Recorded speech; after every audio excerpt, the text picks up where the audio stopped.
ఏమైతుందంటే అందరికంటే ముందు నువ్వు చర్చికి రావడం ఇది దేవుని ఇష్టము. और सबसे पहले आप उनको प्रार्थना करना उनको इच्छा है। అందరికంటే ముందు నువ్వు ప్రార్థన చేయడం అది దేవుని ఇష్టము. आपको दारू पीने के लिए आपको अच्छा लगता है, మీరు తాగడం మీకు ఇష్టమైతే लेकिन परमेश्वर को वो इच्छा नहीं है।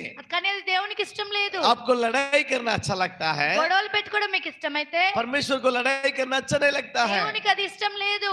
लोगों को नफरत करना आपको इच्छा लगता है, ఇతరులను నీకు అసహించుకోవడం ఇష్టమైతే लेकिन परमेश्वर को और औरों को नफरत करना इच्छा नहीं लगता है। కానీ దేవుడికి ఇతరులను అసహించుకునే వాళ్ళని जो ఇష్టం లేదు. परमेश्वर को जो चाहिए हेबेल ने वो बलिदान कर रहा है। దేవునికి ఏదైతే కావాలో అదే హేబేలు అక్కడ బలి అర్పించాడు. अब किसी बच्चे को पूछेंगे ఎవరైనా పిల్లల్ని అడగండి अब ये कपड़ा पहनो, ఇది ఈ బట్టలు వేసుకోండి అని बच्चे लोग बोलते हैं, పిల్లలు అంటారు.